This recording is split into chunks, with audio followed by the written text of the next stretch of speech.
Hi, Magnify. It's podcast producer Sarah Collins. We're hopeful that this episode today will help reinvigorate us and serve as a reminder that we are all key players in God's plan. And we're already exactly where He needs us to be. Sometimes it just takes a shift in perspective to see more of our divine purpose. We love how Patricia Holland said it. She said, quote, "I am convinced of and thrilled by the thought that God has a will, a plan for me personally, and a plan for each and every one of us. We each have a divine errand, and therein lies our joy." Close quote. So, in today's episode, we're going to hear 3 different stories of women who answered the call to be that key player. 2 of these women are names we know from our own church history and scriptures. And one is an unknown, ordinary woman just like you and me. All 3 of these stories are reminders that we are essential to God. And our unexpected, sometimes difficult, sometimes even just ordinary offerings can and do have real impact. So we're going to play these sound bites, and of course, we will link them in the show notes so that you can go hear the full episodes. But I think you're going to really enjoy these little excerpts we've chosen because they're just such beautiful stories of the kind of women we all are striving to be and who we already are. So for the first one, in an episode called How Mary Teaches Us That the Lord Will Magnify Our Part, Gay Strathern, a professor of ancient scripture at BYU, shared about Mary, the mother of Jesus, and how her story can remind us that God is aware of all of His children and that He calls ordinary men and women to participate in extraordinary ways to help build His kingdom. So let's take it to Gay's episode. Well, Gay, there are a few important lessons that you've identified about understanding our unique calls from God. And these lessons you've applied through the lens of Mary. I would love to walk through these with you and just gain your insight after I know years of study and also personal reflection. One thing you say women can take away from Mary's story is this truth that God is aware. He's aware of our circumstances as individuals. That's a powerful truth to hold on to. Yeah, it is. I mean, you think about who's going to be the mother of the Messiah in the New Testament. I don't think anybody would be thinking anyone in Nazareth. I could imagine them thinking Jerusalem, temple, priestly families, those kinds of things. But God chooses very, very differently, right? He chooses a young girl, right? Probably too young for what we would expect in our world today, but from a place called Nazareth, which was a small kind of podunk village, maybe a population of a few hundred people is all, but they're probably poor. Most people in the Galilee in the first century are subsistence living people. So they work from sunrise to sunset to get enough food to survive one more day kind of thing. And so we have an inconspicuous village. We have a very young girl who's not from a priestly class, but somehow God sees her, right?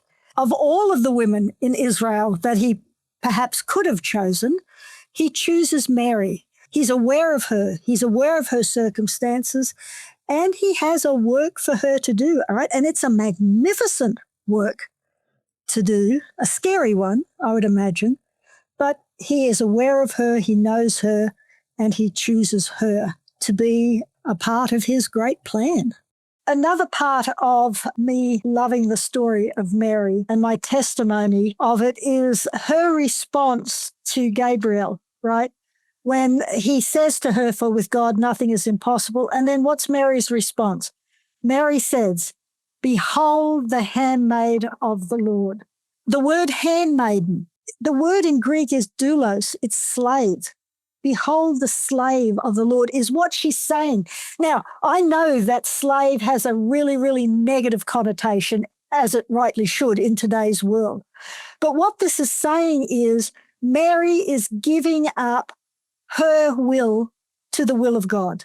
It's exactly what Abinadi was saying about Jesus Christ, that He submitted His will to the will of the Father. And that's what she's saying here. I don't understand this. I don't think she understood it then, but I'm drawing my line in the sand. Here I stand. God, if you need someone, choose me. And then she goes, "Be it unto me according to thy word." Right? Whatever it wants, Whatever you need from me, here I am. And I just think in terms of discipleship, that is what disciples do. This is how they act. This is how they respond to the invitations from the Lord. I do really appreciate Gay pointing out that disciples of Christ respond to his call simply by saying yes and turning their will to the Lord even when they don't understand it. And she acknowledged that this is and can be a scary work, but that it's magnificent. God knows us and he will help us step up and be part of his plan. Which takes us to another woman whose example helps us remember that where we are is right where God needs us to be, and that no matter the circumstance or what's going on around us, or perhaps even what we see others might be doing, he still always sees us as key players in his plan. I had the chance to sit down and chat with Kayla Nelson and talk about President Emily Bell Freeman's talk that she gave in October 2024 that was called Live Up to Your Privileges. And this provoked an interesting discussion about Emma Smith and her experience that ended up being the basis for Doctrine and Covenants Section 25. So let's hear what Kaylin shares. To empathize with Emma's experience, President Freeman says, I think she may have also wrestled with her place, right? And to feel that as a universal experience as a woman in the church, you're not alone if you're sometimes wondering what that looks like for you or how you fit. But that Emma might have also felt those similar feelings. I just love that so much. Yeah, what's interesting about that is just across the way, she's looking out this window, Emma is, in Harmony, Pennsylvania. There's the gift of God's priesthood authority being restored to the earth, and yet she's inside this little building looking out and maybe just wondering that big existential question. It is so relatable. I just wanted to reiterate. Yeah, the core of the question is, am I just as important to God as others in the kingdom who might get more time, attention, or whatever? And I think that yearning manifests itself through a lot of different doctrinal avenues, but I think that's the question at the core is, does it matter to me just as much on this side of the window? And is it doing just as much for me on this side of the window as it's doing on the other side? When President Nelson asked us to read Section 25 in Spiritual Treasures, I did. And it's not that I don't like Section 25. I do like Section 25, but I don't know that it has always been like this clarion call for me of like, yes, this validates these concerns that I've had, because in some ways it reinforces some of the things that I worry about, which, this comforting of your husband and consoling words and spirit of meekness. And is this reinforcing some of these gender values that I struggle with sometimes? And so I think it's not that Section 25 isn't good. It's just that my eyes are sometimes glued to some of these verses, that my responsibility is always one of support, which I don't think is a bad thing. Like, I'm trying not to just pray for me all as we walk this fine line. Like, that's not the thing. But is there anything else? Is there more? And so anyway, I was in a Stake Relief Society training meeting, and I don't know how to describe this experience except that the Holy Ghost helped me see that maybe Section 25, it's so relational. It is in relationship with Emma and husband and wife. And those dynamics are definitely played into this because they are a husband and wife duo. But I don't know that this is a message to Emma, the wife of the prophet. I think this is a message to Emma, daughter in my kingdom. Emma, a follower of Jesus Christ. Emma, who sees the restoration and wants to be a part of it. Emma, who's 26 and still doesn't know what this looks like. Now, again, the priesthood structure has not been necessarily fully revealed. And, it's not like she has all the pieces to the puzzle, and neither does Joseph. But what does this look like for Emma to be part of the structure, part of the conversation, that she is encouraged to expound scripture, that she's encouraged to support the priesthood leader that is currently in her structure? What does it look like for an Elders Quorum president and a Relief Society president to support their bishop? What does it look like for them to encourage and console? What does it look like for them to help bear their burdens? And when I change it from like a husband and wife structure to a message to a woman in the kingdom, what is her responsibility? Well, she needs to teach and she needs to help. And she has these specific responsibilities when it comes to hymns, but ultimately that she also has a responsibility to lift the burden of the prophet in the ways that she needs to. And then others are going to lift the burden as well in other ways. And all of it to say, how can we share this load and build the kingdom? I remember coming out of that conversation feeling like conversations like this are so key and important as women. And that's one of our gifts, is to be able to share and be vulnerable. And even just by doing that, we're in the right spot where we're becoming better key players, like we said, in God's plan. And just to ask ourselves, how can I be part of this structure? How can I fulfill my role and step up and see that I am where he needs me to be and that I can keep going and keep working? So that takes us to our final story about a woman who looked at her ordinary life and magnified her part to make it extraordinary. Sharon Eubank, director of Latter-day Saint Charities, shared a story that helps us see what it looks like to be a key player in God's plan by being an everyday humanitarian. It happened in a stake where I used to live in Provo. There was a woman in her 30s and her husband was killed in an industrial accident. She had 3 kids and she was just overwhelmed. And, they had the funeral, the Relief Society brought the food, everything else. But now she's just paralyzed with grief. What am I going to do? And the bishop said, what do you want to do? And she said, well, I don't have any education. I quit my education so my husband could go back to school. And she said, what I think I need to do is finish. And so the bishop said, all right, let's see if we could organize, and the board will pay your tuition to finish your degree. But she couldn't take advantage of it. It was this wonderful offer, but I had practical problems. Who's going to make dinner? Who's going to get my kids? How are they going to process their grief? And she just couldn't act on the opportunity because she was just so paralyzed. And there was a woman in the stake who came and sat down with her, and she said, what's really going on? What are you most afraid of? And so she just started pouring out her heart. And the woman came back to her a week later, and she said, look, I don't have any money. I don't have money, but I'm retired and I have time. What I'd like to offer you is, for as long as you're in school, I'm going to come, I'm going to get the kids ready for school. I'm going to help them get dressed. I'm going to pack their lunches. I'm going to drive them to school. I'm going to make a meal. I'm going to run your laundry. And then I'm going to wish you guys well.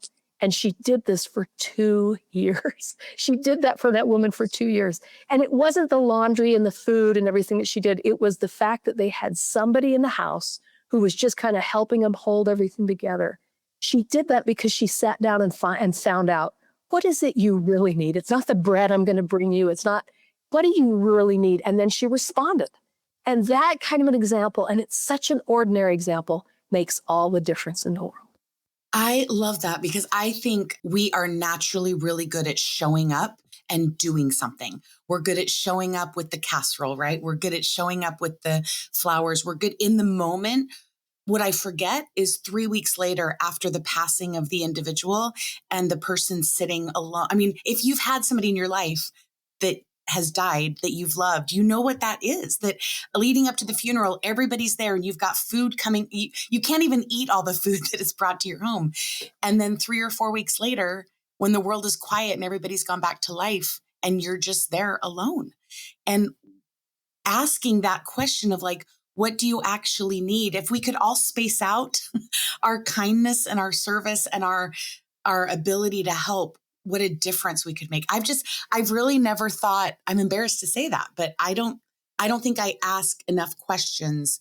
I want to like get in and help where I can right now. And frankly, maybe if I'm being honest, I want to be able to check off that I did something so that I move on to the next thing. And that last example, that's going to stick with me for a long time.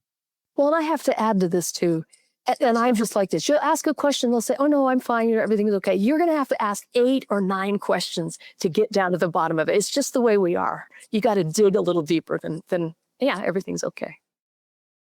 Sometimes we think we might have to provide a specific kind of service or go way out of our way to really answer the call to be followers of Christ. But that limits us to what we think we might or might not have time for. When we take the time to ask the Lord, what do you really need of me? Like Sister Holland said, the answers can be thrilling and joyful.